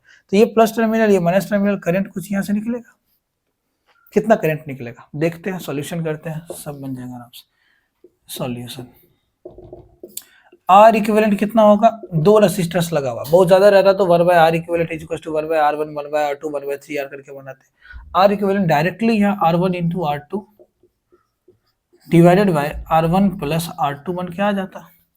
तो देखो आर इक्विवेलेंट, R1 कितना 12, R2 कितना 4 है ना, बटे 12 प्लस 4, 12 इंटू 4 बटे 16 है ना ओम। 4 से 4 बार में 16, 4 से 3 बार में 12, मतलब आर इक्विवेलेंट तुम्हारा आ गया 3 ओम। करंट थ्रू द सर्किट मतलब टोटल करंट की बात कर रहा है। नंबर 2 तो I बराबर क्या होगा, I टोटल बराबर V total upon R total. Simple बात, V बराबर आई आर, I बराबर V बाय आर। टोटल की बात करेंगे तो टोटल अपॉन टोटल, तो V टोटल कितना है 24 वोल्ट और R टोटल तुम कितना निकाले हो 3, मतलब 8 एम्पियर आ गया करंट। मतलब जो टोटल करंट निकला है ना बाबू 8 एम्पियर निकल रहा है। अब देखो ये सर्किट से 8 एम्पियर करंट यहाँ से जा रहा है। अब ये 8 एम्पियर करंट को 2 भाग में बांटना है। अब कैसे कैसे बटेगा देख लेते हैं। तीसरा यहाँ पे बना रहे हैं। अगर हम बात करते हैं R1 का, इसको ले लो R2, कोई दिक्कत नहीं, यहाँ लिख दोगे फॉर R1। तो R1 में R की वैल्यू कितनी तुम्हारा है 12 वोल्ट 12 ओम और V कितना 24 वोल्ट। तो करंट पूछ रहा है I बराबर क्या होता है V बटे R। R1 की बात कर रहे हैं बाबू, I तो यहाँ टोटल करंट निकालना है। तो V कितना 24 बटे 12, 12 दूना 24, I तुम्हारा आ गया 2 एम्पियर। सिंपल, मतलब इसमें 2 एम्पियर करंट गया। अब इसमें 2 गया, टोटल 8 है तो पक्का इसमें 6 एम्पियर जाएगा। लेकिन निकाल लो ना, R2 का भी बात कर लेते हैं। इसको इधर इरेज करते हैं चलो ठीक है। R2 का भी बात कर लेते हैं। R2 फॉर R2 कितना 4 एम्पियर, सॉरी 4 ओम। और V कितना V2 कितना V2 24 वोल्ट ही होगा, पैरेलल है तो I बराबर क्या V बटे R। R2 की बात कर रहे हैं तो R2 में V 24 R 4 है ना, 4 6 24 4 6 4, मतलब I आ गया यहाँ 6 एम्पियर। क्लियर है ये बात है ना। अब एक कंबाइंड क्वेश्चन देख लेते हैं जो पैरेलल और क्या बोलते हैं पैरेलल और सीरीज दोनों का क्वेश्चन होता है। ठीक है देख लेते हैं। ओके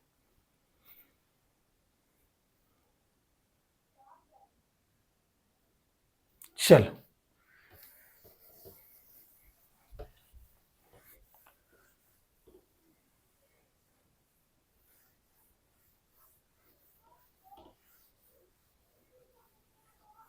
देखो, जिस तरह से हम R1 A1 by L1 is equal to R2 A2 by L2 बताए हैं, उसी तरह से हम लोग पावर में भी एक फॉर्मूला बनाएंगे है ना। पावर और पोटेंशियल डिफरेंस पूछता है ना कि पावर इतना है V इतना है तो पावर कितना हो जाएगा, उसकी भी बात हम लोग करने वाले हैं अभी। ठीक है तो देखो, हाँ एक क्वेश्चन और देखते हैं, कंबाइंड क्वेश्चन कुछ इस तरह का।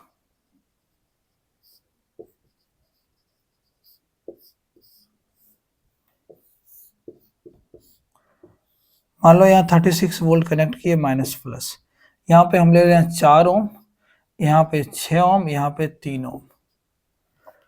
ठीक है, यहाँ से करंट निकलेगा आई। क्वेश्चन बोल रहा है सबसे पहला फाइंड आर इक्विवेलेंट मतलब इक्विवेलेंट रेसिस्टेंस, इक्विवेलेंट रेसिस्टेंस। दूसरा करंट इन द सर्किट, है ना। तीसरा current in each resistor, current in each resistor. चौथा वो PD, potential difference in each resistor.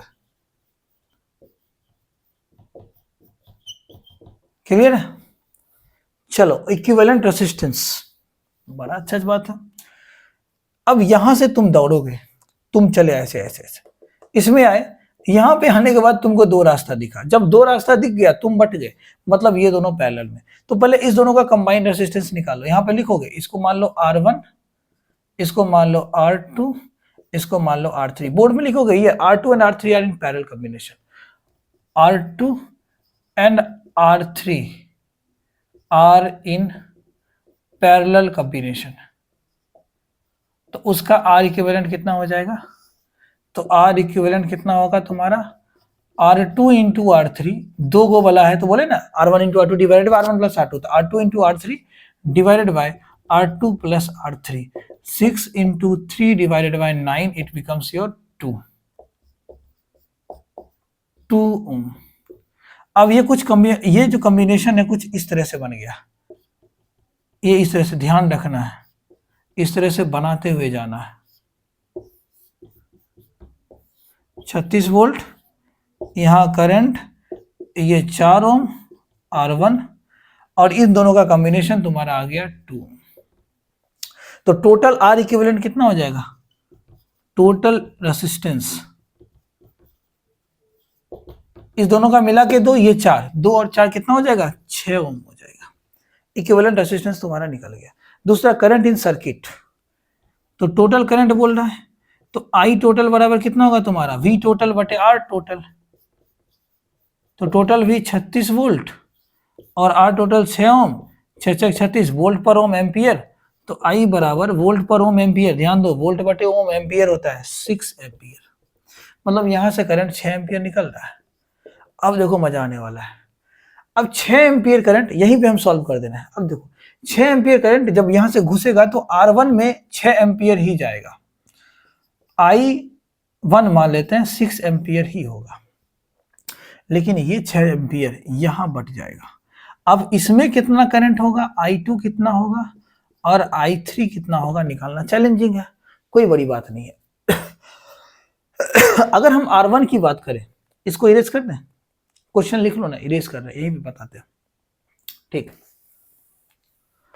अगर हम बोले कि R1 की बात करते हैं, इन R1 ध्यान से देखना बाबू, R1 में R1 की वैल्यू कितनी, 4 ओम, और करंट यही जाएगा, रास्ता इसका यही है। I1 हो गया तुम्हारा 6 एम्पियर।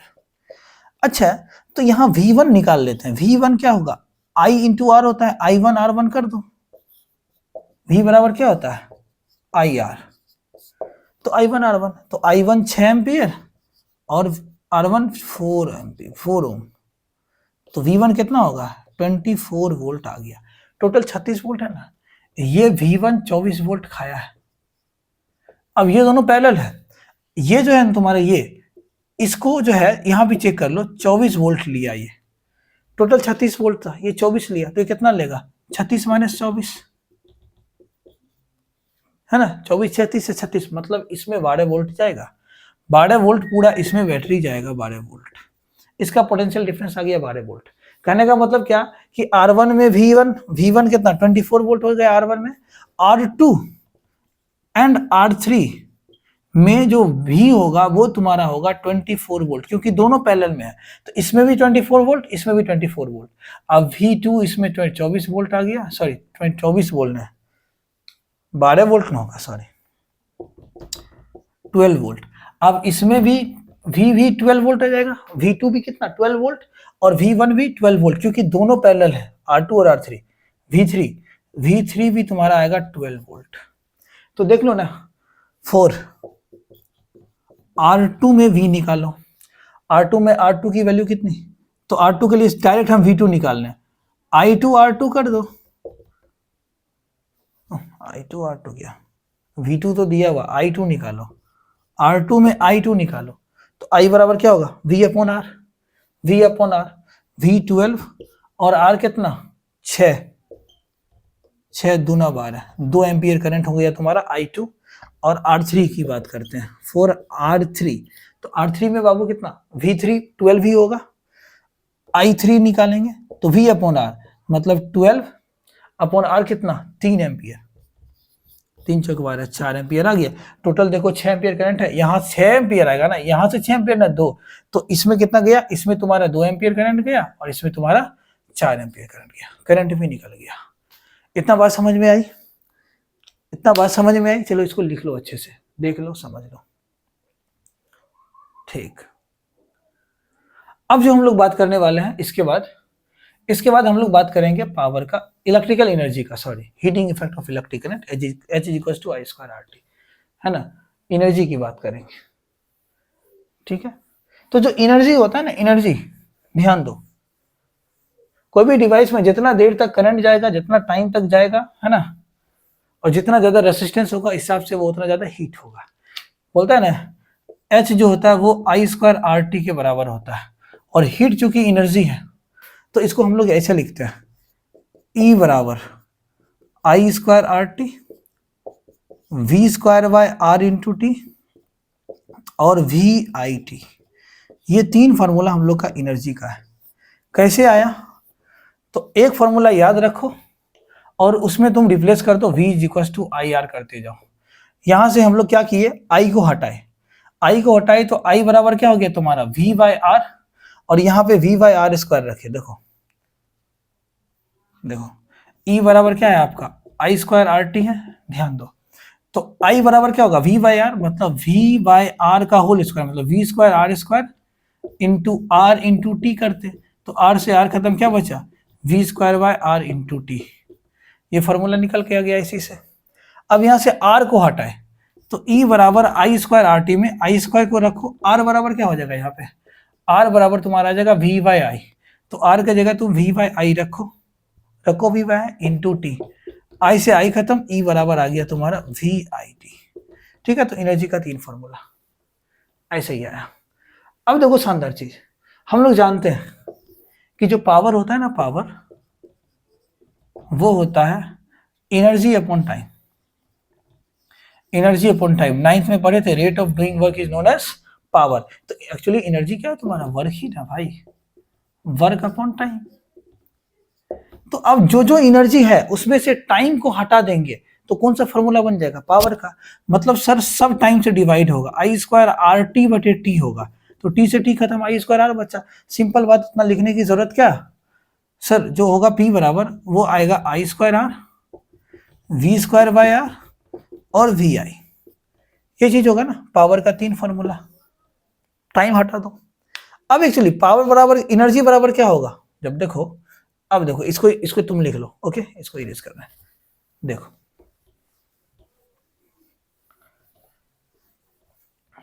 देखो पावर बराबर एनर्जी अपॉन टाइम, तो एनर्जी बराबर क्या होगा, पावर इनटू टाइम। एक चीज देखो, जूल पर सेकेंड, पावर बराबर जो तुम्हारा एनर्जी अपॉन टाइम है, ये तुम्हारा एनर्जी का ऐसा यूनिट जूल और टाइम का सेकेंड, तो जूल पर सेकेंड, जूल बटे सेकेंड, मतलब जूल पर सेकेंड को हम लोग बोलते हैं वॉट, ठीक है। SI यूनिट ऑफ पावर, क्या SI यूनिट ऑफ पावर क्या होता है तुम्हारा, वाट होता है। और 1 किलोवाट, जैसे मान लो वाट है, उसको कन्वर्ट करोगे किलोवाट में तो 1000 से डिवाइड कर दो, और किलोवाट से वाट में आओ तो 1000 से मल्टीप्लाई कर दो। इतना बात समझ में आ गई, चलो इसको नोट कर लो, ठीक। एनर्जी बराबर पावर इनटू टाइम। कभी कभी हमको इलेक्ट्रिकल बिल अमाउंट निकालने के लिए आता है, कभी कभी हमको पावर और वोल्ट पे क्वेश्चन आता है, दोनों चीज की हम बात कर रहे हैं, ठीक है। पहले इसकी बात कर रहे हैं, ठीक है। एनर्जी बराबर पावर इनटू टाइम।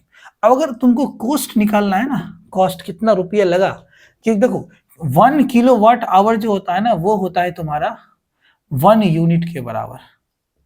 मान लो एनर्जी हम लिए, पावर मान लो 1 किलोवाट और टाइम मान लो 1 आवर, तो एनर्जी मेरा आ गया 1 किलोवाट आवर। और ये 1 किलोवाट आवर जो है 1 यूनिट के बराबर होता है। और इसी 1 यूनिट को हम लोग बिजली का यूनिट बोलते हैं, है ना। बोलते हैं 10 रुपया यूनिट ले रहा है, 20 रुपया यूनिट ले रहा है, तो 1 यूनिट का जो होता है 1 किलोवाट आवर बराबर कितना होता है, 1 यूनिट होता है। और इसका दाम मान लो जो भी रेट है, रेट पर यूनिट जो रहेगा उससे गुना कर देंगे। तो अगर कॉस्ट की बात करता है ना, तो हम लोग लगाते हैं power into time into rate per unit. करेंगे मेरा कॉस्ट निकल जाएगा। कुछ नहीं सीखना, बस यही चीज सीखना है, एकदम आसान, एकदम। सर क्या कहना चाह रहे हैं, लेकिन याद रहे power must be in kilowatt और time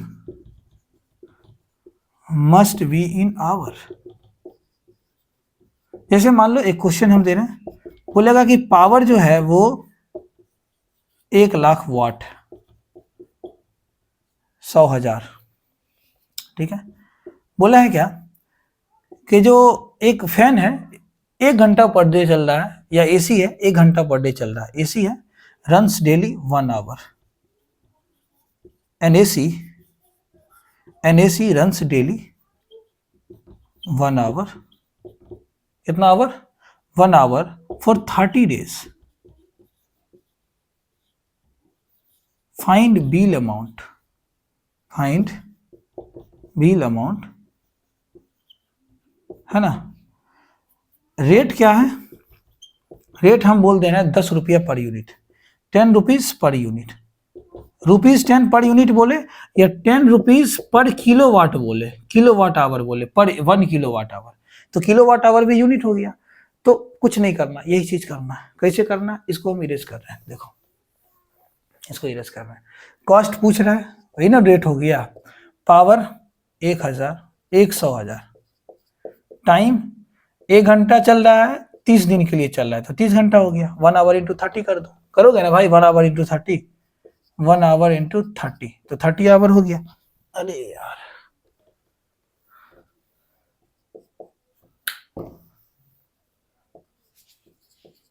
1 2 3 Guna 1 our into 30 into rate cost, rate per unit कितना है, 10 रुपया है, 10 से गुना कर दो। लेकिन एक चीज, पावर वाट में है, वहां power must be in kilowatt, 1,000 से डिवाइड कर दो, ये तुम्हारा रेट निकल जाएगा। 2 0 2 3 0 3 0 खत्म करो, कॉस्ट कितना आ जाएगा तुम्हारा, 100 उधर और 300 इधर, तो मतलब 30,000 रुपया निकलेगा। ये तुम्हारा आंसर। कुछ नहीं है, रेट पूछेगा ना, power into time into rate per unit कर देना। पावर अब बहुत सारा देगा, 4 को पंखा दे देगा, सबका पावर जोड़ देना, सबका टाइम जोड़ लेना, पावर रेट टाइम कर देना, पावर को 1,000 से, अगर किलोवाट में है तो कोई प्रॉब्लम नहीं, टाइम आवर में है तो कोई दिक्कत नहीं, अगर आवर में नहीं है तो टाइम आवर में कन्वर्ट करेंगे, पावर अगर वाट में नहीं, किलोवाट में नहीं है तो किलोवाट में कन्वर्ट कर देंगे, सिंपल सा चीज है। एक चीज और पूछता है, ठीक है ना, एक चीज और, बस लास्ट चीज बचा हुआ है, देखो बहुत जबरदस्त चीज है वो। कभी कभी क्या बोलता है, कोई भी तुम बल्ब लेते हो ना, कोई भी बल्ब, तो उसके पीछे 2 चीज लिखा रहता है तुम्हारा। बल्ब मान लो लिया कि तुम इतना पावर, इतना वोल्ट से कनेक्ट करोगे तो इतना पावर कंज्यूम करेगा, है ना, एक चीज लिखा रहता है ना, पावर और वोल्ट, पावर और वोल्ट। जैसे मान लो V और P, जैसे मान लो कि एक बल्ब है जिसको तुम क्या बोलते हैं उसको, 110 वोल्ट पे चला रहे हो तो इतना पावर कंज्यूम कर रहा है, इतना पावर का, इतना वाट का बल्ब है, 110 वोल्ट पे जला रहे हो तो ये पावर दे रहा है, जब उसको हम 220 वोल्ट पे जलाएंगे तो कितना पावर खर्च होगा, है ना, यही चीज पूछता है उसमें। ठीक है, थोड़ा पानी पी लेते हैं। जैसे देखो कोई बल्ब है, उसका P1 पावर पहले है और V1 वोल्ट पे चलाया जा रहा है, तो बाद में उसी बल्ब को बोला कि अगर हम पावर कुछ बढ़ा दे तो V2 कुछ बढ़ा दे मतलब V बढ़ा दे चाहे घटा दे तो P2 क्या हो जाएगा। तो एक चीज इसमें सेम होता है जिसका रेसिस्टेंस सेम होता है। देखो इसका फॉर्मूला, इस पे क्वेश्चन भी एक बताएंगे, इसका रेसिस्टेंस सेम होता है। R सेम रहता है, वो रहता है 484 मगर कुछ मतलब 220 वोल्ट पे और 60 वाट पे अगर हम बात करें तो चलो कोई नहीं। तो देखो इसका फॉर्मूला क्या है, P इक्वल टू क्या होता है, V²/R होता है। ठीक है, ये फॉर्मूला है मेन। तो अगर हम बात करें P1 का तो P1 बराबर क्या होगा, V1² ठीक है, तो P1R1 is equal to V1²। तो R1 बराबर क्या हो जाएगा तुम्हारा, V1² उसी तरह से हम अगर इसकी बात करें, ये V1 V2 के लिए, इसके बल्ब 2, इसी बल्ब का पावर बढ़ाने के बाद, तो अगर हम बात करें R2 का तो R2 बराबर क्या होगा, V2²/P1। जिस तरह से वहां पे ρ1 ρ2 बराबर था, यहाँ रेसिस्टेंस बराबर है, रेसिस्टेंस चेंज नहीं होगा, R1 बराबर R2 होगा। जब R1 बराबर R2 आपका हो जाएगा, देखो जब R1 बराबर R2 हो जाएगा तो फॉर्मूला क्या बनेगा तुम्हारा, फॉर्मूला बनेगा V1²/P1 is equal to V2²/P2। P2 अब इसको एक तरह से क्रॉस मल्टीप्लिकेशन करके ठीक कर लो। ठीक है, इसको हम इधर लिख रहे हैं, यहाँ पे लिखना है, ध्यान से देखना, V1²/P1। तो क्या करो, V1² इंटू क्रॉस मल्टीप्लिकेशन क्या करोगे, V1² into P2 is equal to V2² into P1। अब देखो V1² V2² is equal to P1/P2। देखो कितना अच्छा फॉर्मूला बन के आया, मतलब V1/V2 का whole square is equal to P1/P2। ये फॉर्मूला बन के आ गया। अब देखो क्वेश्चन क्या पूछेंगे, अब क्वेश्चन क्या पूछेगा, इसको इरेज कर रहे हैं। देखो क्या फॉर्मूला है, V1/V2 का स्क्वायर कर देना और P1/P2 कर देना। हम पूछ रहे हैं कि बल्ब जो है ना 60 वाट और जो है 220 वोल्ट कनेक्टेड था। ठीक है, अब पूछ देगा क्या कि जब अगर हम 110 वोल्ट कर दें तो ये पावर क्या हो जाएगा, इसका पावर P2 क्या होगा, निकाल के बता दीजिए। यही क्वेश्चन है, कुछ भी कन्वर्ट कर देगा। अब मेरा फॉर्मूला क्या कंसेप्ट, फॉर्मूला हम लोग को क्या लगाना है, V1/V2 मतलब V1² V2² दोनों का स्क्वायर बाय P1/P2। V1 कितना, ये मान लेते हैं P1 V1, इसको V2, V1 220 इंटू 220 दो बार कर देंगे ना, 220 इंटू 220 इंटू 220 V2 कितना, V2 110 Guna 110 is equal to P1 कितना 60, P2 क्या करना है, फाइंड आउट करना है। इसको इरेज कर रहे हैं, इधर ये फॉर्मूला लिख लो, पॉज करके लिख लेना। ठीक है, बैक करके लिख लेना। देखो करो, 1 0 खत्म, 1 0 खत्म, 11 दूना 22, 11 दूना 22 है ना। 4 of P2 is equal to 60, P2 is equal to 60/4, P2 आ गया तुम्हारा 15 वाट। ये फॉर्मूला यूज करना है, आसानी से बनाते। यहाँ हम लोग के पास दो फॉर्मूला, अच्छा सा फॉर्मूला बन के आया। क्या फॉर्मूला बन के आया था, R1A1/L1 is equal to R2A2/L2। बहुत दिक्कत होता है इस सब क्वेश्चन को सॉल्व करने में, बच्चे भूल जाते हैं। और दूसरा फॉर्मूला क्या आया, V1/V2 मतलब V1² बराबर P1/P2। कोई कंफ्यूजन नहीं, ये फॉर्मूला यूज कीजिए, एक एक क्वेश्चन बनेगा, है ना, क्योंकि यहाँ पे रेसिस्टेंस सेम होता है, यहाँ पे रेसिस्टिविटी सेम होता है, और उसको करके एक फॉर्मूला बना, और इस फॉर्मूला को हम बहुत अच्छे से यूज कर सकते हैं। जो पूछेगा वो निकालेंगे, नो प्रॉब्लम। ठीक है, तो चलिए आज तक इतना ही। और ये इलेक्ट्रिसिटी आपका खत्म हो गया, थोड़ा ज्यादा समय लग गया, लेकिन हर चीज को हम अच्छे से बताए, सब पे क्वेश्चन भी बताए, है ना। तो अच्छे से पढ़ते रहिए, आपका बहुत बहुत शुक्रिया। चलिए।